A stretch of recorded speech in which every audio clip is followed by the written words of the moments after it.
Everyone. दोस्तों नमस्कार। मैं डॉक्टर श्याम गोलो फिर से एक बार आपका इस ट्रेनिंग सेशन में स्वागत करता हूं। मैं आशा करता हूं कि आप सब लोग स्वस्थ हैं और आप अपने साथ अपने परिवार का यानी घर का परिवार और एमसीएल परिवार दोनों का ख्याल रख रहे हैं। मैं ये भी आशा करता हूं कि आप हर दिन 1 घंटा बहुत अच्छी एक्सरसाइज कर रहे हो, अपने लंग को अपने हार्ट को मजबूत कर रहे हो और अपनी इम्यूनिटी को बढ़ा रहे हो। तो चलिए शुरुआत करते हैं आज के टॉपिक से। दोस्तों, हमारा हमारे देश की पूरी जो अर्थव्यवस्था है वो कृषि पर आधारित है। इतनी कि सिर्फ इतना नहीं कि हमारा जो उत्पन्न है, जो हमारा जीडीपी है, वो 17 से 18% एग्रीकल्चर या कृषि से आता है। लेकिन 50% लोग उनको रोजगार, उनको एम्प्लॉयमेंट मिलती है इंडियन एग्रीकल्चर से। इसके अलावा कई ऐसे लोग हैं कि जिनको स्वयं रोजगार इनडायरेक्टली प्राप्त होता है इस एग्रीकल्चर की वजह से। लेकिन फिर भी हमारे यहाँ, हमारे देश में, बाहर के सभी लोग ऐसा बोलते हैं कि हमारे देश में एग्रीकल्चर या कृषि की जितना पोटेंशियल है, जितना उसका विकास होना चाहिए, जितनी उसकी तरक्की होनी चाहिए, उतनी हो नहीं रही। यानी कई सारी जगह पे तो 50 साल 100 साल पहले भी जैसे खेती होती थी वैसे ही आज हम लोग खेती कर रहे हैं और इसकी डेवलपमेंट ही नहीं हो रही है। तो इसका क्या कारण है? तो एक बहुत ही इंपॉर्टेंट कारण, एक वाक्य में अगर मैं बोलूं तो हमारे यहाँ जो कृषि का उत्पादन है, जो खेती से निकलता हुआ जो रिसोर्स है, उसके ऊपर प्रक्रिया केंद्र नहीं है, उसके ऊपर बनने वाली फैक्ट्रियां नहीं है। और ये फैक्ट्रियां नहीं, इसीलिए उसकी जो डिमांड है वो नहीं है। अगर मैं खेती करूं साल भर तो मुझे एक ये अच्छा मार्केट है, यहां मैं जाके बेचूं, ये न होने की वजह से किसान भी जो अपनी खेती चल रही वही चल रहा है। लेकिन अगर हम लोग वहां प्रोसेसिंग यूनिट्स, कारखाने, ये फैक्ट्रियां लगाए तो जो फैक्ट्रियां लगाए वो भी देखेगा कि कैसे ज्यादा से ज्यादा रॉ मटेरियल आए, कैसे वहां जो पर एकड़ जो उत्पादकता है वो बढ़े, कैसे मैं ज्यादा से अच्छी टेक्नोलॉजी, अच्छे इनपुट्स वहां डालूं ताकि ज्यादा रॉ मटेरियल मिले, ज्यादा प्रोग्रेस हो और प्रोडक्टिविटी पूरी बढ़ने के बाद किसानों का भी एक अच्छी इनकम उनको मिले। आप भी देखोगे कि हमारे देश में जो भी कृषि के कोई भी क्षेत्र का अगर विकास हुआ है, it is only because of processing centre. आज पूरी दुनिया में सबसे ज्यादा दूध निर्माण करने वाला देश है अपना। वो इसीलिए कि अमूल ने कही तो हर गांव में, हर जगह वो प्रोक्योरमेंट सेंटर्स, कलेक्शन सेंटर्स वो लिए और वहां उसके बाद फिर प्रोसेसिंग सेंटर्स शुरू किए। तो इसलिए फिर किसानों को पता है कि आज मैं जितना भी दूध तैयार कर लूँ तो मुझे यहाँ अपने गांव में ही जाके बेचना है। वैसे भी अगर आप आसाम में जाओगे, वहां चीनी, वहां चाय है, तो वहां कंपनियां हैं जो उसको पूरी तरह से लेती है, इसलिए उसकी जो टेक्नोलॉजी वो डेवलप हो रही है वो बेहतर एक कृषि या बेहतर वो एग्रीकल्चर प्रैक्टिस हो गई है। बाद में हम लोग देखें तो चीनी की फैक्ट्री अगर आप देखोगे तो पहले चीनी की फैक्ट्री लगती है और उसके बाद फिर चीनी का आजू बाजू जो गन्ने का है उसकी खेती होती है और इस तरह से ही हर क्षेत्र का विकास होता है। दोस्तों, अगर हमें हमारी अर्थव्यवस्था का ये जो सबसे अहम हिस्सा है, सबसे इंपॉर्टेंट चीज है एग्रीकल्चर, सबसे इंपॉर्टेंट चीज है कृषि, हमारी खेती बाड़ी, अगर इसको आगे लेके जाना है, अगर इसका विकास करना है तो सबसे इंपॉर्टेंट जिसके ऊपर काम करना पड़ेगा वो है प्रोसेसिंग सेंटर, वो है उसके ऊपर चलने वाले कारखाने। और दोस्तों, ये जो एमसीएल बायोफ्यूल स्टेट है वो बेसिकली वही काम करने वाला है। एमसीएल बायोफ्यूल स्टेट यानी क्या? तो ये भी एक मैन्युफैक्चरिंग सेंटर है जो चलेगा हमारे कृषि से, हमारे खेतों से आने वाले रॉ मटेरियल के ऊपर। इसलिए हर तहसील में हम लोग ये फैक्ट्री की शुरुआत करने वाले हैं। लेकिन शुरुआत में ही सिर्फ हम लोग ये ईंधन के बारे में सोच रहे हैं, लेकिन दोस्तों ऐसा नहीं है। हमारा एमसीएल का उद्देश्य है कि हम हर उस चीज के लिए फैक्ट्री लगाए जो चीज हमारे यहाँ, हमारे देश में बेहतर आ सकती है। हम हर उस चीज के लिए फैक्ट्री या प्रोसेसिंग सेंटर या प्रोक्योरमेंट सेंटर निकाले जिसको, जिस रॉ मटेरियल को हमारे किसान अच्छी तरीके से कर सकते हैं। तो भविष्य में आप देखेंगे कि हम इसके साथ भी कई ऐसे प्रोसेसिंग यूनिट, कई ऐसे मैन्युफैक्चरिंग यूनिट लगाएंगे कि जिसकी वजह से लोकल जो हमारी खेती है वो चल पाएगी, क्योंकि उनको अपने ही गांव में, अपने ही यहाँ जहां वो माल बेच सके ऐसा मार्केट उनको दिखेगा। तो दोस्तों चलिए देखते हैं कि आज ये जो हम फैक्ट्रियां लगाएंगे, ये जो बायोफ्यूल स्टेट की शुरुआत करने वाले हैं, उसके प्रोडक्ट्स क्या होने वाले हैं। तो जो कोई प्रोडक्ट्स जो हम आज कल मार्केट में लाएंगे और बेचेंगे, तो कोई एक प्रोडक्ट नहीं, तो उसकी कैटेगरीज है, कैटेगरीज, और एक कैटेगरीज में बहुत सारे प्रोडक्ट्स आने वाले हैं। तो चलिए देखते हैं कैटेगरी कौन सी है। नंबर वन ईंधन। दोस्तों हम सभी तरह के ये क्लीन फ्यूल्स या बायोफ्यूल्स का निर्माण करने वाले हैं और ये ईंधन के अलग अलग प्रकार होने वाले हैं। घन रूप ईंधन, द्रव रूप ईंधन, वायु रूप ईंधन। ट्रांसपोर्टेशन के लिए चलने वाला ईंधन, कुकिंग के लिए चलने वाला ईंधन, इंडस्ट्री के लिए चलने वाला ईंधन और बिजली का तैयार करने वाला, बिजली के लिए होने वाला ईंधन। ऐसे कई सारे ईंधन के प्रकार हो सकते हैं, उसकी केमिकल कंपोजिशन या उसका उपयोग उसके ऊपर। ये सभी ईंधन को हम लोग आने वाले दिनों में तैयार करने वाले हैं। नेक्स्ट जो हमारी कैटेगरी है वो है फूड, अनाज। दोस्तों आज जो भी खेती हो रही है ना, वो कैंसर की खेती हो रही है, केमिकल फार्मिंग हो रही है। हमारा उद्देश्य है कि हमें पूरे तहसील में, सभी पूरे भारत को 100% ऑर्गेनिक करना है। हर गांव में, हर ग्राम पंचायत में एमसी विलेज प्रोजेक्ट के तहत हमें उसको 100% ऑर्गेनिक करना है। और ये ऑर्गेनिक खेती होने के बाद उससे जो कुछ माल आएगा, उससे कुछ उत्पादन बनेगा, कुछ ऐसे भी बेच सकते हैं, लेकिन बहुत जो उसका जो प्रोड्यूस होगा उसके ऊपर हम लोग प्रक्रिया करके उसके प्रोडक्ट्स बनाने वाले हैं और वो मार्केट में बेचने वाले हैं। यानी अगर हमने 100% ऑर्गेनिक गेहूं निर्माण किया, उसकी खेती की और 100% ऑर्गेनिक गेहूं, तो हम लोग 100% ऑर्गेनिक गेहूं नहीं बेचेंगे, तो गेहूं से आटा बनाएंगे, 100% ऑर्गेनिक आटा बेचेंगे। उस आटे से हम लोग ब्रेड बनाएंगे तो 100% ऑर्गेनिक ब्रेड करके मार्केट में बेचेंगे। उससे हम लोग 100% ऑर्गेनिक बिस्किट तैयार करेंगे और वो बिस्किट मार्केट में बेचेंगे। तो ये बहुत बड़ा एक कैटेगरी होने वाली है। जैसे दूध की भी आप देखेंगे तो A1 मिल्क या बाकी सब चीजें हैं, वैसे हर कृषि उत्पादन के साथ कई सारे ऐसे प्रोडक्ट्स उत्पादन तैयार हो सकते हैं जिसको हम आने वाले दिनों में बेचने वाले हैं। तीसरी जो इंपॉर्टेंट कैटेगरी है वो है MCL इको फ्रेंडली प्रोडक्ट्स। यानी आज आपने देखा कि हजारों लाखों करोड़ों साल से चलती आ रही जो हमारी इस पूरी पृथ्वी की, इस पूरी पर्यावरण की जो व्यवस्था है, उसको पूरी तरह से बर्बाद किया हम लोगों ने। ये जो पर्यावरण का संतुलन है, जिसपे लाखों करोड़ों जीव जंतु आराम से खुशी से रह रहे इतने करोड़ों सालों से, उसको बर्बाद किया है हमने पेट्रोकेमिकल प्रोडक्ट्स की वजह से।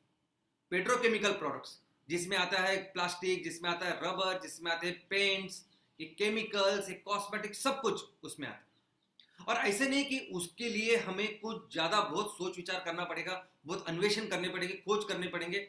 हमारे पास कई ऐसे प्रोडक्ट्स है हमारे देश में, ऑल ओवर द वर्ल्ड, कि जो प्रोडक्ट्स कई हजारों सालों से चलते आ रहे हैं और उससे हमारी धरती का कोई भी नुकसान नहीं होता। दोस्तों हम ऐसे सब प्रोडक्ट्स का निर्माण करने वाले हैं और वो उस कैटेगरी में हो जाके बेचने वाले हैं। इसके अलावा बहुत सारे केमिकल्स लगते हैं, जो केमिकल्स भी इस पेट्रोकेमिकल से या क्रूड ऑयल से आते हैं। ये पूरे जो पेट्रोकेमिकल्स आपने देखे वो आते हैं क्रूड ऑयल से। जो क्रूड ऑयल जिसके लिए, जो हम ईंधन के लिए यूज करते हैं, इसके इस्तेमाल से हम लोग ये बाकी के पूरे ये पेट्रोकेमिकल्स लाते हैं। तो कई सारे केमिकल्स भी तैयार होते हैं। ये पूरे सारे केमिकल्स हम 100% रिप्लेस कर सकते हैं हमारे खेतों में आने वाले केमिकल्स के साथ, चाहे वो सॉल्वेंट हो, चाहे वो कॉस्मेटिक्स हो, और न जाने कई, चाहे पेंट्स हो, बायो रबर हो, बायो प्लास्टिक है, ये सभी चीजें हम लोग आने वाले दिनों में करने वाले। तो ये एक बड़ी कैटेगरी होने वाली है। तो चलिए आज का जो टॉपिक है, आज का टॉपिक है ईंधन, आज का टॉपिक है फ्यूल। तो जैसा मैंने कहा कि कई तरह के फ्यूल हो सकते हैं, जो उसके प्रकार हो सकते हैं, लेकिन आज जिस फ्यूल के बारे में मैं बताने वाला हूं वो फ्यूल वो है कि जो आज हम अपने फैक्ट्री में आज तैयार करने वाले हैं। दोस्तों आरंभ है प्रचंड के अंतर्गत हमने भारत के 100 लोकेशन के ऊपर ये फैक्ट्री निर्माण का कार्य शुरू किया है और बहुत जबरदस्त आप सभी लोग काम कर रहे हैं। बहुत ही जल्दी ये फैक्ट्री हम लोग शुरू करने वाले हैं। तो इस फैक्ट्री में जो ईंधन तैयार होगा उसकी हम लोग आज बात करेंगे और वो है बायोगैस। दोस्तों ये जो फैक्ट्री है ये चलेगी हमारे कृषि उत्पादन के ऊपर, और इसके लिए कृषि उत्पादन यानी रॉ मटेरियल क्या है, तो ये नेपियर ग्रास है। ये नेपियर ग्रास हम लोग फैक्ट्री में लेके जाके क्या तैयार करने वाले हैं, तो बायोगैस। बायोगैस यानी क्या, यानी बायोमास से बनी हुई गैस यानी बायोगैस। वैसे और इस बायोगैस का अगर आप कंपोजिशन देखोगे तो इसमें लगभग 60-65% मीथेन होता है, 35 से 40% कार्बन डाइऑक्साइड होता है, और बाद में hydrogen sulphide, nitrogen, hydrogen, carbon monoxide, ये कुछ 1-1% से कम हो सकता है, कुछ वाटर वेपर हो सकते हैं। दोस्तों ये पूरे बायोगैस में जो ईंधन करके काम करता है उसका नाम है मीथेन। ये मीथेन सबसे ज्यादा उस बायोगैस में रहता है, 60-65%।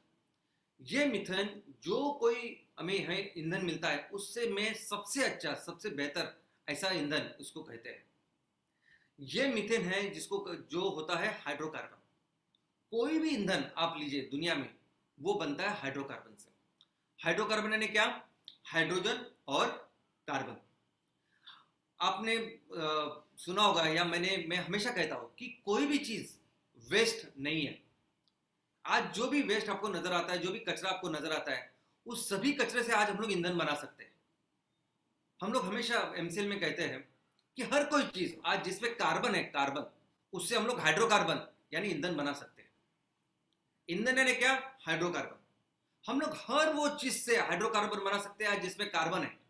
वो गीला कचरा हो, वो सूखा कचरा हो, वो इलेक्ट्रॉनिक वेस्ट हो, सब कुछ हो, जो भी चीज आज जल सकते हैं ना उससे हम लोग हाइड्रोकार्बन ईंधन बना सकते हैं। सिर्फ 3 चीज है जिससे हम लोग ईंधन नहीं बना सकते, जिसमें कार्बन ही नहीं है। एक है मिट्टी, उसमें कार्बन नहीं है। दूसरी है सिलिका यानी कांच, जिसमें कार्बन नहीं है। और तीसरी ये सब धातु या मेटल्स। ये 3 छोड़ के दुनिया में जो कुछ चीज है ना उससे ईंधन, उससे हाइड्रोकार्बन बनाया जा सकता है। और इस सभी हाइड्रोकार्बन में, ये जो सभी हाइड्रोकार्बन है इससे ही बनते हैं अमीनो एसिड्स। ये सभी हाइड्रोकार्बन है इससे ही बनते हैं प्रोटीन, और इससे बनते हैं सभी सजीव। तो हम सभी लोग आज जो बने हैं वो सभी बने हैं हाइड्रोकार्बन से। सभी को, सभी बायोमास, सभी सजीव, सभी जीव वो बनते हैं हाइड्रोकार्बन से। इसीलिए वो जब मृत हो जाते हैं उनसे बनता है ये ईंधन, हाइड्रोकार्बन। अभी इस सभी हाइड्रोकार्बन में अगर आप देखोगे तो सबसे बेहतर अगर ईंधन कोई है तो वो है मीथेन। मुझे मालूम है कि ये सब कुछ बहुत ज्यादा टेक्निकल हो रहा है, आपको शायद बहुत कंफ्यूजिंग होता होगा कि ये बहुत टेक्निकल है, ये बहुत रसायन शास्त्र है, केमिस्ट्री है, लेकिन हमें थोड़ा सा उसके बारे में जानना पड़ेगा। इसलिए मैं आपको ये समझा रहा हूं, और ये थोड़ा सा समझना भी पड़ेगा। मीथेन जो है ये सबसे सिंपल, सबसे आसान, सबसे क्लियर ऐसा ईंधन है। इसमें 1 कार्बन है और 4 हाइड्रोजन, इतना सिंपल वो ईंधन है। लेकिन बाकी के अगर आप ईंधन देखोगे, जैसे पेट्रोल का केमिकल फॉर्मूला है, तो पेट्रोल में आप देखोगे तो कितने कार्बन है? तो 5 कार्बन है। कितने हाइड्रोजन है? तो 12 हाइड्रोजन है, और ऑक्सीजन भी है। तो एक जरा डिफिकल्ट, क्लिष्ट ऐसा है। आप एलपीजी अपना जो गैस घर पे है उसका अगर आप देखोगे तो ये केमिकल फॉर्मूला, तो कितने सारे कार्बन है, कितने सारे हाइड्रोजन है, उसके अलग अलग बॉन्ड्स है। अगर आप डीजल देखोगे तो डीजल में 12 कार्बन है, हाइड्रोजन 23 है। दोस्तों क्या होता है, ये बाकी के जो ईंधन है ना ये बहुत जटिल जटिल जटिल ऐसे बने हुए हैं। तो ये जब उसको, इसमें हो सकता है कि ज्यादा एनर्जी हो, लेकिन ये जब जलते हैं तो उसके बाद बहुत, और दूसरी बहुत इंपॉर्टेंट बात कि ये पूरी तरह से जलते ही नहीं। हमारी जो कोई सिस्टम है गाड़ियों की या बाकी जहां जहां हम लोग चलाते हैं उसमें ये पूरी तरह से जलते नहीं, इसलिए भी बहुत ज्यादा प्रदूषण होता है। और दूसरी एक बात कि इसमें बहुत सारा मिलावट होती है। एक तो मिलावट प्रकृति से आती है, जो नीचे से आप लाते हैं ना तो उसमें बहुत सारी चीजें ऐसी होती है कि जो होनी नहीं चाहिए। दूसरा एक बहुत बड़ा रैकेट है, बहुत सारे लोग ऐसे लोग हैं कि जो इसमें ऐसा काम करता है, गंदा काम करते हैं, और जिसमें ये डीजल पेट्रोल में वो सब मिलावट देते हैं। इसके अलावा अगर किसी भी पेट्रोल पंप में आज जाएंगे तो वहां एक बड़ी नीचे टंकी होती है, जैसे पानी की टंकी होती है ना हमारी बिल्डिंग के लिए, वैसे ही वहां जमीन के अंदर टंकी होती है पेट्रोल की और डीजल की। अगर उस टंकी में आप झांक के देखेंगे तो आप 3-4 फुट का वो सिर्फ कचरा होता है नीचे, वो पूरे इस डीजल पेट्रोल की टंकी में। तो इतना कचरा उसमें होता है, और ये कचरे वाला फ्यूल जब आप इस्तेमाल करते हैं तो बहुत ज्यादा, बहुत, एक तो वो कचरा पूरी तरह से वो फ्यूल बंद करने नहीं देता, और जितना भी हम लोग उसको इस्तेमाल करते हैं उतना ज्यादा उसका प्रदूषण होता है। लेकिन मीथेन की अगर बात करोगे आप, मीथेन इतना सिंपल, इतना सहज ऐसा ईंधन है, इतना सिंपल है कि वो पूरी तरह से जलता है, और जब जलता है ना तो बहुत सारी ऊर्जा प्रदान करता है और वो बहुत कम प्रदूषण देता है। इसीलिए अगर आप देखोगे तो, या डीजल, अभी डीजल के बारे में अगर आप देखोगे तो डीजल जलाने के बाद तो बहुत ज्यादा, आपने देखा होगा तो बहुत सारे उसके एलिमेंट्स तैयार होते हैं। पूरी तरह से डीजल जलता नहीं, इसलिए वो बहुत सारा धुआं छोड़ता है, अदरवाइज भी वो बहुत ज़्यादा प्रदूषण करता है कंपेयर टू सीएनजी। और डीजल की आज हमारे देश में अगर आप देखोगे कि डीजल की कार अगर 3-4 साल के बाद आप देखोगे तो उससे बहुत ज़्यादा धुआं बाहर आता है। कार कितनी भी अच्छी हो, कितनी भी अच्छी कंपनी की हो, लेकिन वो डीजल डीजल करने के बाद 3-4 साल के बाद आप देखोगे इंजन का आवाज़, वो धुआं वुआ बहुत आता है। क्यों आता है? क्योंकि इस डीजल में ये जो कार्बन है ना, कार्बन जो पूरी तरह से जलता नहीं, वो उसमें चिपकता है वो इंजन में। और इसलिए बाद में कई साल, 3-4 साल के बाद वो फिर अब गैरेज वाला बोलता है 4-5 साल की इसकी ओवरऑलिंग करनी पड़ेगी। ओवरऑलिंग यानी क्या? वो हाथ से वो इंजन निकालते हैं और वो सब कार्बन कचरा साफ करते हैं। तो ये होता है। लेकिन अगर हम मीथेन की बात करें तो मीथेन पूरी तरह से क्लीन, स्वच्छ ऐसा ईंधन है, क्योंकि वो पूरी तरह से जलता है। इसलिए कभी भी आप देखोगे कि मीथेन से बना हुआ जो हमारा सीएनजी है, कंप्रेस नेचुरल गैस, उसकी मार्केटिंग कैसे करते हैं लोग? इको फ्रेंडली, पर्यावरण का अनुकूल, स्वच्छ ईंधन, ऐसे ऐसे करके वो पूरे सीएनजी की मार्केटिंग होती है। हर जगह आप देखोगे तो सीएनजी ग्रीन ग्रीन नजर आता है। लेकिन दोस्तों, ये सीएनजी जो हम लोग आज मार्केट में लेते हैं, मार्केट से खरीदते हैं, कहाँ से आता है ये सीएनजी? तो ये सीएनजी भी आता है ये प्राकृतिक फोसाइल उससे। यानी ये सीएनजी भी जो हम लोग आज इस्तेमाल कर रहे हैं ना, ये भी है खनिज। कितना भी हमें लगे कि बाकी के ईंधन से वो कम प्रदूषण करता है, लेकिन प्रदूषण करता है। उसको इस्तेमाल करने के बाद उससे वो सब जो प्रदूषण निकलना चाहिए, वो ग्लोबल वार्मिंग जो होनी चाहिए वो होती है, ग्रीन हाउस गैसेस आनी चाहिए वो आते ही है। ऐसा समझिए कि जैसे हम लोग नेपियर ग्रास से बायोगैस बनाते हैं ना, और फिर उससे फिर मीथेन निकालेंगे, वैसे ही वो गैस प्राकृतिक गैस करके नीचे जमीन के अंदर हमें मिलता है। वो भी सेम होता है अपना जैसे बायोगैस, वो उसको बोलते हैं हम लोग प्राकृतिक गैस। वहां होता है कार्बन डाइऑक्साइड, यहाँ सिर्फ कार्बन डाइऑक्साइड नहीं होता, अलग अलग गैसेस होती है। तो बस वो प्राकृतिक गैस निकाला और उससे फिर वो मीथेन निकाल के सीएनजी तैयार कर सकते हैं। दोस्तों, हमारा जो बायोमीथेन है, जो मीथेन हम लोग तैयार करेंगे, वो पूरी तरह से हम अपने किसानों का जो रॉ मटेरियल है उससे तैयार करने वाले हैं। इसीलिए अगर आप देखोगे तो कि वो जो फोसाइल सीएनजी है जो अभी मार्केट में मिल रहा है, उसको आप इस्तेमाल करोगे तो उससे ग्लोबल वार्मिंग होने ही वाली है। लेकिन हम जो सीएनजी तैयार करने वाले हैं, हमारा जो बायोमीथेन है, उससे जो सीएनजी तैयार होगा, उससे तो प्रदूषण तो होगा ही नहीं, क्योंकि जितना प्रदूषण हम लोग करेंगे वो पूरा हमारा जो नेपियर ग्रास जो बायोमास है वो उसको सोख लेता है। उसके अलावा जो बाकी भी कचरा है, जो कार्बन है हमारे एटमॉस्फेयर में, उसको भी नेपियर ग्रास लेता है और वो कार्बन लेके उसको फर्टिलाइजर बनाता है, कार्बन सिक्वेस्ट्रेशन करता है, कार्बन निगेटिव है। तो ये पूरा काम जो भी हम लोग गाँव में सब काम करेंगे, ये सभी काम इससे होने वाले हैं। तो बायोमीथेन, तो देखते हैं कि ये जो बायोमीथेन जो हम लोगों ने बायोगैस से लिया है, जो बनाने वाले हैं, उसके क्या क्या एप्लीकेशन होंगे, क्या करेंगे हम लोग इसके साथ। नंबर 1, ये मिथेन ही है जिससे बनता है सीएनजी। नॉर्मल सीएनजी में 90% मिथेन होता है, वैसे ही हमारा जो बायोमीथेन है, उस बायोमीथेन के साथ हम लोग बनाएंगे बायो सीएनजी। उसको एक कंप्रेस्ड बायोगैस भी बोलते हैं, सीबीजी भी बोलते हैं। सतत पॉलिसी अगर आप देखोगे तो उसमें वो सीबीजी ऐसा वर्ड उन्होंने डाला है, लेकिन इसको बोलेंगे बायो सीएनजी। और ये सीएनजी हर उस जगह पे काम करेगा, कर सकता है, बेहतर करेगा जहां आज का सीएनजी काम कर रहा है। दोस्तों, अगर ट्रांसपोर्टेशन की बात करें, अगर व्हीकल्स की बात करें, वाहनों की बात करें, तो हर वाहन, यानी मैं 2 व्हीलर से शुरुआत करता हूं।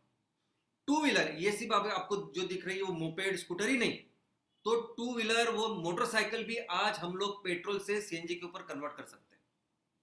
वो जो किट है वो कहाँ लगानी, क्या लगानी, वो पूरी तरह से कर सकते हैं।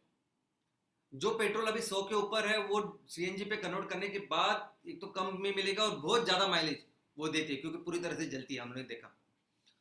दोस्तों, इसके अलावा कोई भी आपकी 4 व्हीलर कार हो, पेट्रोल की हो, डीजल की हो, सभी कारें आज सीएनजी के ऊपर हम लोग कन्वर्ट कर सकते हैं, सभी तरह की कार। आपने देखा होगा कि स्मॉल कार्स में सिर्फ पेट्रोल की गाड़ियां सीएनजी पे लोग कन्वर्ट करते हैं, डीजल की नहीं दिखती आप। इसका कारण यह है कि डीजल की जो कार है उसका एक खुद का अलग इग्निशन सिस्टम है। हीटर होता था ना पहले, तो हीटर बेस्ट, और यहाँ स्पार्क प्लग, ये थोड़ा सा पेट्रोल का अलग है। तो पेट्रोल को अगर हम लोग सीएनजी में कन्वर्ट करें तो खर्चा बहुत कम आता है, और डीजल की कार को अगर हम लोग सीएनजी पे कन्वर्ट करें, स्मॉल कार को, तो खर्चा ज़्यादा आता है। लेकिन वही कार अगर बड़ी हो डीजल की, तो उसको आराम से कर सकते हो, क्योंकि बड़ी गाड़ी को ज़्यादा ईंधन लगता है, तो सीएनजी किफ़ायती हो सकता है। दोस्तों, यहाँ तक कि आपका हर कोई ट्रक, हर कोई टेम्पो आज का एग्जिस्टिंग हम लोग सीएनजी पे कन्वर्ट कर सकते हैं। आज की तारीख में आप देखोगे तो हर कंपनी जो आज ट्रक टेम्पो निर्माण करती है, बनाती है, सभी कंपनियां कंपनी फिटेड सीएनजी करके आपको देगी। छोटा ट्रक हो, बड़ा ट्रक हो, सब कुछ, टेम्पो हो। लेकिन इसके अलावा आप आज हमारे गांव में जो भी आज ट्रक है जो डीजल पे चलते हैं ना, जो ट्रक है, जो छोटी छोटी गाड़ी जो भी है, उसको 100% हम लोग सीएनजी पे कन्वर्ट कर सकते हैं। इतना ही नहीं, हमने जो बसेस है, सभी जो इतने बड़े बड़े बसेस है, सभी जो आज गांव में अभी बाकी की जगह पे डीजल पे चल रही है, वो 100% हम हमारे सीएनजी पे चला सकते हैं। गवर्नमेंट ने तो ये रूल ही लाया है कि शहरों में, बड़े शहरों में जो सार्वजनिक उपक्रम है, जो गवर्नमेंट की गाड़ियां, जो बसेस है, उसको कंपल्सरी सीएनजी पे कन्वर्ट करना है। लेकिन प्राइवेट भी हम लोग कर सकते हैं। बाकी के गांव में, हमारे तहसील में जब हम लोग ये काम करने वाले, हम सभी गाड़ियां सीएनजी पे कन्वर्ट कर सकते हैं। टाटा ने एक स्पेशल ऐसे गाड़ियां बनाई जो सिर्फ बायोमिथेन पे चला है, ऐसा करके उन्होंने पुणे में और बेंगलोर में उन्होंने लॉन्च किया। इसके अलावा ट्रैक्टर, आज हमारे जो ट्रैक्टर है वो भी सीएनजी पे चलेंगे। और यही नहीं कि जो कंपनी से सीएनजी फिट होने ही चाहिए, ऐसी जरूरत नहीं। कुछ ही दिन पहले हमारे माननीय नितिन जी गडकरी साहब ने, उन्होंने जो पुराना ट्रैक्टर है जो डीजल पे था, उसको उन्होंने कन्वर्ट किया सीएनजी के ऊपर और उसको लॉन्च किया। तो दोस्तों, आपके यहाँ, आपके खेतों में, आपके गांव में कोई भी उपकरण है जो आज डीजल पेट्रोल से चलता है, केरोसिन से चलता है, वो सभी हम लोग सीएनजी पे कन्वर्ट कर सकते हैं। हमारे गांव में जो पंप है, वाटर पंप, वो भी उसके लिए जो डीजल जनसेट आप लगाते हैं, उसको भी हम 100% हमने तैयार किए हुए ईंधन से चलाएंगे। इतना ही नहीं दोस्तों, हम जानते हैं कि हमारे जो भारत देश है, उसके दोनों ही तट, पूर्व तट और पश्चिम तट के ऊपर बहुत सारे ऐसे गांव है, जिस गांव में जो गांव वाले लोग हैं वो 100% डिपेंड है हमारे इस मछुआरे इसके ऊपर, फिशरीज के ऊपर। और उनकी सभी जो छोटी छोटी होड़ियां है ना, उसको भी हम लोग 100% हमारे सीएनजी के ऊपर कन्वर्ट कर सकते हैं। पहले ऐसा होता था कि इनकी एक सोसाइटीज होती थी गांव की, और वो सोसाइटी होती थी, और उसमें फिर वो गवर्नमेंट उनको डीजल के ऊपर सब्सिडी देती थी, फिर वो बेचारा दिन भर मेहनत करके सब काम करते थे। लेकिन अभी हमें पता है कि अभी डीजल का रेट कितना हाई हो गया है, हमें पता है कि अभी सब्सिडी नहीं रही, हमें पता है कि कितनी मेहनत के साथ ये लोग काम करते, तो ये सभी 100% सीएनजी के ऊपर कन्वर्ट करेंगे, हमारे सीएनजी के ऊपर। और इतना ही नहीं, ये जो बड़े जहाज आपको नजर आते हैं ना, ये भी चलते हैं सीएनजी के ऊपर। लेकिन सीएनजी एक बहुत अच्छा तरीका है कि बहुत ज्यादा सीएनजी हम लोग छोटे से एरिया में उसको रख सकते हैं। वो कैसे? तो वो सीएनजी को कन्वर्ट करते हैं एलएनजी में, यानी जो कंप्रेस्ड नेचुरल गैस जिसको हम लोग बोलते हैं, जो सीएनजी है, उसको लिक्विफाइड नेचुरल गैस, यानी उसको द्रव रूप, उसको रूपांतर करके उसको बहुत कम समय पे रहता है, कम जगह में वो रहता है, बहुत ज्यादा से जगह, क्योंकि ये जो ऐसे बड़े बड़े जहाज है उनको तो हजारों किलोमीटर जाना है, तो उनको तो बहुत फ्यूल लगता है। लेकिन ये फ्यूल फिर रखें कैसे? तो ये पूरा जो सीएनजी वो अगर हम लोग लिक्विफाई करें, उसको द्रव रूप बनाए, तो बहुत कम समय में रहता है, कम जगह पे रहता है, क्योंकि उसका जो आकारमान है वो 600 गुना कम होता है। तो दोस्तों, ये सभी जहाज है, ये सभी बड़ी बड़ी चीजें हम आज सीएनजी पे ऊपर, हमारे एलएनजी के ऊपर चला सकते हैं। ये पूरे जो बड़ी बड़ी जहाज आपको नजर आती है, ये एलएनजी टर्मिनल्स है बहुत जगह पे जो करने वाले हैं। आने वाले दिनों में आप सभी लोग, हम सभी लोग, हमारे सभी जगहों में ये सीएनजी से एलएनजी भी बनाने वाले हैं। कैसे बनाएंगे, क्या होगा, वो बाद में हम लोग सीखेंगे, आज का वो टॉपिक नहीं। लेकिन आप सभी लोग थोड़े दिन के बाद ही एलएनजी के बारे में भी जानोगे। यहाँ तक कि हमें जो सीएनजी हम लोग इंपोर्ट करते हैं, हम लोग बाहर से जो गैस मंगाते हैं, प्राकृतिक गैस, वो बेसिकली एलएनजी फॉर्म में ही मंगाते हैं। वो एलएनजी से मंगाते हैं और बाद में फिर से उसको वो वायु रूप करके सीएनजी बनाते हैं। दोस्तों, यहाँ तक कि अभी जो गैस हम लोग ले रहे हैं वो ईरान से ले रहे हैं। ईरान पाकिस्तान के बहुत आगे वो देश, वहां से पाइपलाइन आती है जो हमें ये एलएनजी देती है।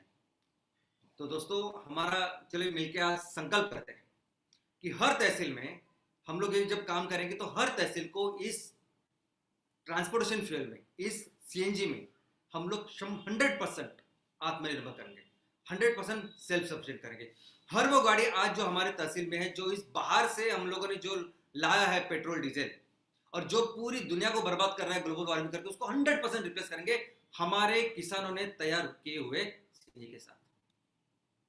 और एक अच्छी बात, हर स्टेट में स्टेट ट्रांसपोर्ट है, महाराष्ट्र में है, गुजरात में है, कर्नाटक में है, राजस्थान में, अभी ये चारों स्टेट में हमारे प्रोजेक्ट शुरू हो रहे हैं।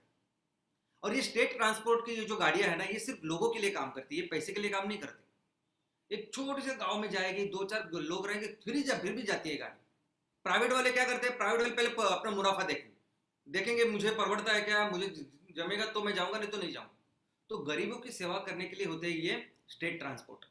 लेकिन अभी क्या हुआ, जैसे डीजल के भाव बढ़े तो ये सब घाटे में चल रहा है। चलो मिलकर ऐसा संकल्प करते हैं कि ये पूरे, जब हम लोग हमारी फैक्ट्रियां लगाएंगे, हमारे सभी स्टेट ट्रांसपोर्ट को हम अपने अपने तरह से प्रपोजल देंगे कि ये सभी गाड़ियां हमें सीएनजी के ऊपर कन्वर्ट करेंगे, हमारे किसानों ने तैयार किए हुए सीएनजी के ऊपर कन्वर्ट करेंगे। और हर तहसील में तो हमारे पंप और बाकी जगह जगह रहने वाले, तो एक बार गाड़ी निकली एक शहर से तो कहीं भी जाने दीजिए, हमारे लोग तो रहेंगे उसको सीएनजी देने के लिए। चलिए, दूसरा जो एप्लीकेशन है इस बायोमीथेन का, वो है कुकिंग। दोस्तों हमारे देश के कई सारे ऐसे शहर हैं जहां ऑलरेडी अभी इसका इंफ्रास्ट्रक्चर बन गया है कि जहां घर पे जो एलपीजी होता है उसको रिप्लेस करके मीथेन गैस, प्राकृतिक नेचुरल जो गैस है वो पहुंचता है, और उसको बोलते हैं पीएनजी, यानी पाइप्ड नेचुरल गैस। पाइप से जाता है, जैसे पानी का पाइप होता है ना हमारे, वैसे ही गैस का वो पाइप आता है, आपके रसोई तक आता है।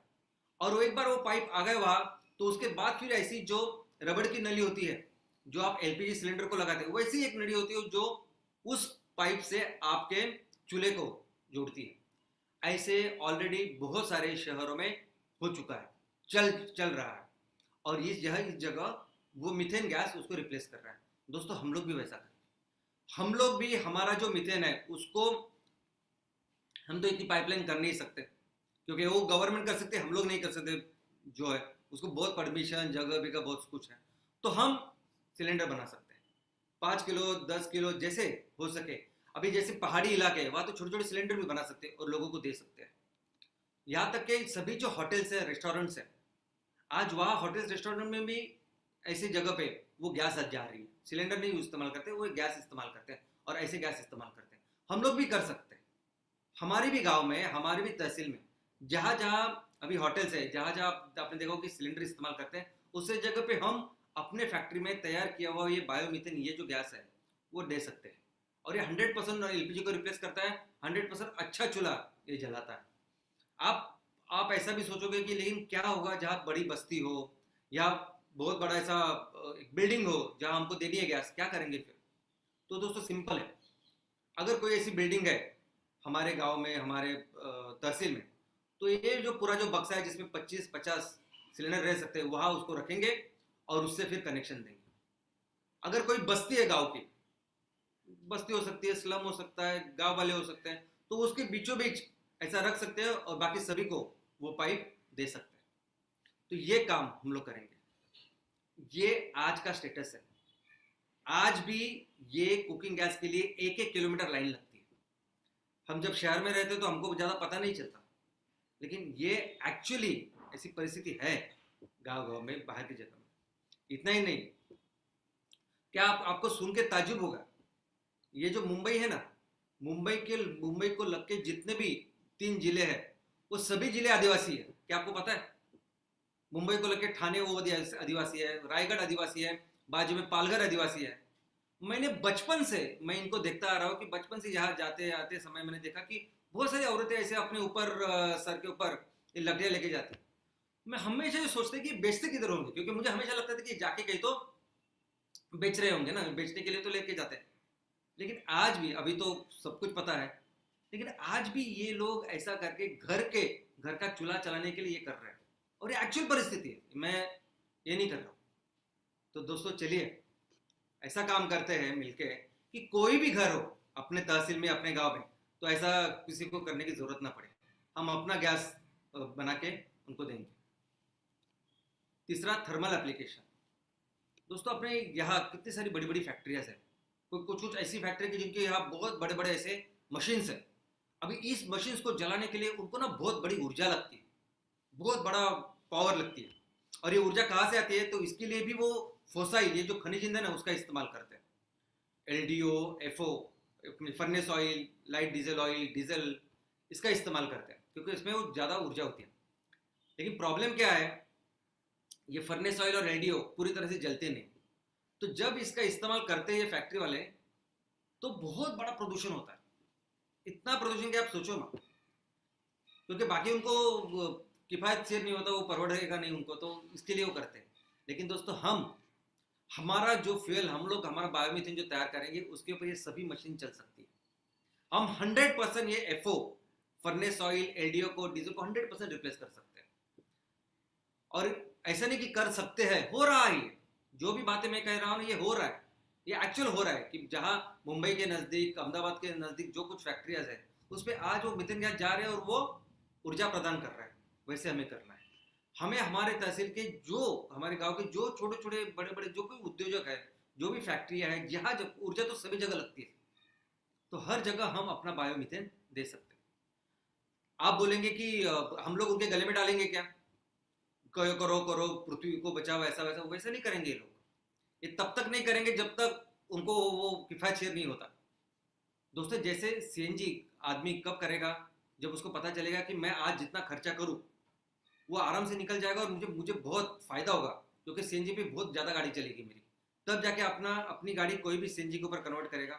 वैसे ही है, इंडस्ट्री को हम ऐसे प्रपोजल देंगे कि कैसे उनके दो पैसे भी बचेंगे ये हमारा ईंधन इस्तेमाल करने के बाद, उनका प्रदूषण भी कम होगा और वो राजी खुशी बल्कि आगे आके ये सब काम करेंगे। चौथा जो एप्लीकेशन है बायोमीथेन का, वो है इलेक्ट्रिसिटी, बिजली। दोस्तों कोई भी जनरेटर हो, कोई भी कितना भी छोटा हो बड़ा हो, कुछ भी जो डीजल के ऊपर चलता है, वो हर जनरेटर हम हमारे गैस के ऊपर चला सकते हैं। जो आज डीजल पे चलता है ना, उसको भी कन्वर्ट कर सकते हैं हमारे गैस के ऊपर और उससे बिजली का निर्माण कर सकते हैं। लेकिन दोस्तों इस हमारे गैस के ऊपर बहुत बड़े बड़े जनरेटर भी चला सकते हैं हम लोग। पूरे गांव को, पूरे ग्राम पंचायत को हम 100% हमारी बिजली पे स्वयं पूर्ण कर सकते हैं। आज मैं आपको बताता हूँ क्या परिस्थिति चल रही है।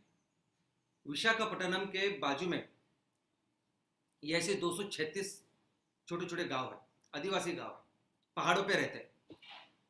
भारत सरकार, वो लोकल सरकार ने उनको कॉन्ट्रैक्ट दिया कॉन्ट्रैक्टर को कि जाओ इस 236 गांव को आप इलेक्ट्रिसिटी का वो सब काम करो और उनको दे दो, बिजली दे दो। इन गांव वालों ने, हमारे गांव वालों ने, आदिवासी और बाकी सभी ने, उनके इतने बड़े बड़े पोल 10-10 किलोमीटर वो पहाड़ के ऊपर लेके गए। ये सब लोग 200 पोल लगाए, 200। जो काम उसको करना था ये सभी लोगों ने मिलके किया। उसके बाद 6 महीने हो गए, उसने तो दिए नहीं। 6 महीने के बाद एक कॉन्ट्रैक्टर बोल रहा है कि हर घर को 2000 रुपए देने, आप 2000 रुपए दो, मैं आपको बिजली का कनेक्शन दूंगा। उसके बाद फिर जाके ये लोग, अभी ये जो देख रहे हैं ना, ये वो आंदोलन कर रहे हैं कि प्लीज हमको आज बिजली दो। तो ऐसी परिस्थिति हमारी, यानी इतना कुछ भगवान ने, इतना कुछ कुदरत ने दिया है और हमारे यहाँ बेसिक चीजें नहीं कर सकते हम लोग। तो दोस्तों हम आराम से कर सकते हैं। आराम, हमारा हर गांव हम लोग अपने अपने ईंधन के ऊपर स्वयं प्रकाशित कर सकते हैं। कोई जरूरत नहीं बाकी कुछ मेहरबानी करने की। दोस्तों संकल्प करते हैं, ये एमवीपी बहुत क्रुशियल प्रोजेक्ट है। हर ग्राम पंचायत के ऊपर ये जो एमवीपी रहेगा ना, एमसीएल विलेज प्रोजेक्ट, हर गांव को हमें स्वयं प्रकाशित करना है, हमारी बिजली के ऊपर चलाना है और मिलके हर गांव को सुजलाम सुफलाम करना है। ये हम लोग मिलके आज संकल्प करते हैं। इसके बाद मैं आपको एक सच्चाई बताऊंगा कि हमारे यहाँ इस ईंधन के बारे में क्या सच्चाई चल रही है। अभी जून 2020 में एक रिपोर्ट प्रकाशित हुआ है, डिक्लेयर हुआ है, जो अंतरराष्ट्रीय रिपोर्ट है, बीपी कंपनी ने दिया है ग्लोबल रिपोर्ट की, जिसमें पिछले 10 सालों में हमारा जो तेल का कंजम्पशन है वो 60% बढ़ा है। 2009 में जितना हम लोग तेल इस्तेमाल करते थे, क्रूड ऑयल, बहुत बढ़ चुका है। 3.2 मिलियन बैरल पर डे था, वो अभी 5.2 मिलियन बैरल इतना हो चुका है। और हमारे घर का जो हम लोग जितना भी ऑयल तैयार करते थे ना, ओएनजीसी और बाकी कुछ, वो एकदम कम हो चुका है। तो मैं एक सिंपल से आपको स्टैटिस्टिक्स देता हूँ, आपको पता चलेगा कि क्या परिस्थिति है। आज कितना तेल लगता है हमको, कितना क्रूड ऑयल लगता है, तो 5.27 मिलियन बैरल, इसका मतलब 52.7 lakh barrel per day, per day. अभी बैरल बैरल आपको समझेगा नहीं, मुझे भी नहीं समझता था। सिंपल इसको करते, एकदम सिंपल। कितना लीटर तेल लगता है हर दिन, तो 8,379.3, यानी लगभग 8,380 लाख लीटर पर डे इतना तेल लगता है। आज इतना तेल आज हम लोग इस्तेमाल करें, पिछले साल का फिगर है, ये तो अभी आज साल इस साल बढ़ेगा, और ये भी कम है वैसे देखा जाए तो पर प्रति व्यक्ति। तो अगर हमें तेल में स्वयं पूर्ण होना है, और हम हर तहसील में हमें 1 लाख किलो सीएनजी बनाना है कम से कम, और 5,500 तहसील है हमारे पास, तो 5,500 तहसील में हम लोग एक लाख किलो सीएनजी भी बनाए। जो ऐसा समझते हैं कि 1 किलो सीएनजी और 1 किलो तेल बराबर है, ऐसा समझता है, तो भी हम लोग कितना बनाएंगे, 5,500 लाख किलो सीएनजी, और लगता कितना है, 8,380, यानी आपके तहसील में कम से कम 150 टन, 1.5 लाख किलो सीएनजी दिन का बनना पड़ेगा, तब जाके हम लोग कुछ ऑयल में कर सकते हैं, ऑयल में हमारा हो सकता है कुछ। दूसरी गैस, ये जो गैस ईरान यहां से वहां से लाते हैं, कितनी गैस लगती है हमको, 1,635 लाख किलो पर डे जो गैस लगती है ना, वो गैस को भी अगर हमें गैस में स्वयं, और मैं कहता हूं कि ये जो कंजम्पशन है ना, ये जो आज हम लोग इस्तेमाल कर रहे हैं, एक साल पहले की फिगर है, जो इस्तेमाल वो कम है बहुत, पूरी दुनिया में प्रति व्यक्ति जो कंजम्पशन है हमारी बहुत कम है। फिर भी जितनी है ना, वो अभी घर में बनाने के लिए हर तहसील में आपके 50 टन, यानी 50,000 किलो गैस तो बनानी पड़ेगी अलग से, तब जाके हम लोग गैस में सेल्फ सफिशिएंट होंगे। जितने भी लगते हैं उतना घर में बनाएंगे, तो वो 150 टन और ये 50 टन। उसके अलावा अगर आप बिजली की बात करोगे, बिजली आपको पता है 75% से भी ज्यादा बिजली आज हम भारत, 75% से ज्यादा बिजली ये कोयले से बनाते हैं, कोयला और प्राकृतिक गैस, सबसे ज्यादा कोयला, और सिर्फ 25% है ना, वो सब रिन्यूएबल्स सब मिला के, न्यूक्लियर हाइड्रो सब कुछ मिला के 25%। और क्या आपको पता है कितना कोयला लगता है, कितना कोयला हम लोग जलाते हैं, 455। अभी कोयला हमेशा उसकी जो गिनती होती है ना, वो गिनती कभी किलो में और टन में नहीं होती। वो कोयले की जितनी ऊर्जा है उतने पाने के लिए कितना तेल लगेगा, वो तेल के इसमें होती है उसकी गिनती।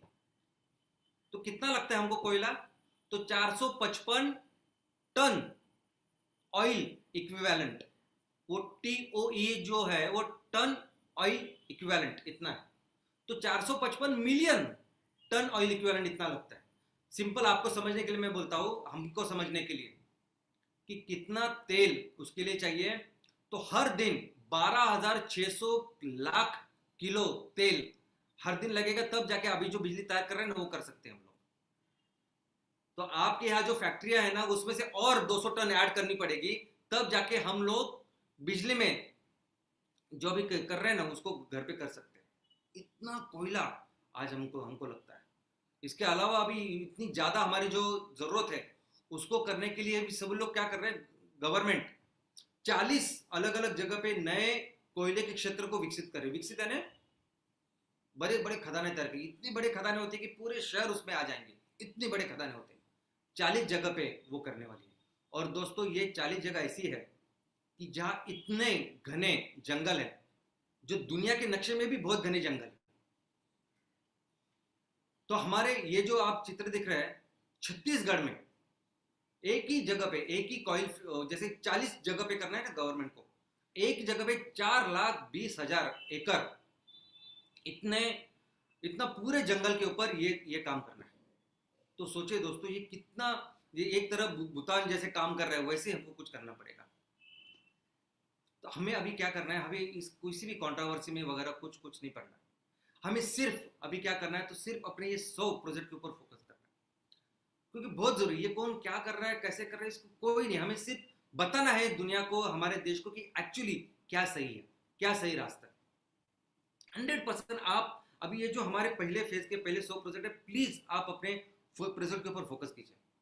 आज मैं स्पेशली मैं उनका अभिनंदन करना चाहूंगा, हमारे चंद्रपुर के मूल, हमारे राजस्थान के तहसील, हमारे महाराष्ट्र के मुखेड़, और कल जिनका हुआ जालना के परतूर, ये सभी तहसील ने इतना जबरदस्त काम किया है कि उन्होंने सभी फोकस करके अपने अपने प्रोजेक्ट्स का काम अभी उन्होंने चालू किया है। तो वैसे ही आप हमें ये 100 प्रोजेक्ट के ऊपर पहले फोकस करना है। कौन क्या बोल रहा है कैसे बोल रहा है, 1 लाख होगा क्या नहीं, वो कुछ देखने का नहीं। अभी कल ही हमारे जो एक सीनियर बीडीए है दातिर साहब, उनको कोई एक बहुत बड़ा टेक्नीशियन टेक्नोलॉजिस्ट, उन्होंने कहा कि एक तहसील में 1 लाख किलो सीएनजी कितना जबरदस्त, कितना बड़ा है, कैसे कर पाएंगे आप। जब वो ईरान लाखों करोड़ों केजी किलो गैस हजारों किलोमीटर से हमको यहाँ ला के दे सकता है, तो हम अपने गांव में कर सकते हैं क्या नहीं। 1500-1800 हेक्टर जमीन हमें लानी है, कॉन्ट्रैक्ट फार्मिंग हम लोग करेंगे कि नहीं। कुछ हमें टाइम ही नहीं है किसी के साथ कोई भी आर्गुमेंट करने की, हमें सिर्फ फोकस करना है हमारे काम के ऊपर। दोस्तों बहुत दिन हो गए हम लोग अभी शांत बैठे। हम लोग शेर इसलिए नहीं कि हमारा राष्ट्रीय प्राणी है कि वो अच्छा है, शेर इसलिए हमारा राष्ट्रीय प्राणी कि हर गांव में यहाँ शेर बसते हैं, हर आदमी में, हर इंसान में यहाँ शेर है। लेकिन अभी हमें वो काम करके दिखाना है, हमें अपने अपने तहसील में वो काम करके दिखाना है और बताना है कि क्या सही है क्या गलत है, और कैसे हम लोग ये पूरे वसुंधरा, पूरा हमारा जो पर्यावरण है और धरती माँ की रक्षा कर सकते हैं। दोस्तों सिर्फ आप अपने अपने काम के ऊपर फोकस कीजिए, बहुत जल्दी इस प्रोजेक्ट्स को लगाना है और पूरी दुनिया को बताना है कि सस्टेनेबिलिटी का रास्ता कहाँ है, और पूरी दुनिया का नेतृत्व आने वाले दिनों में भारत ही करने वाला, ये हमको प्रूव करना है। So all the very best, thank you very much.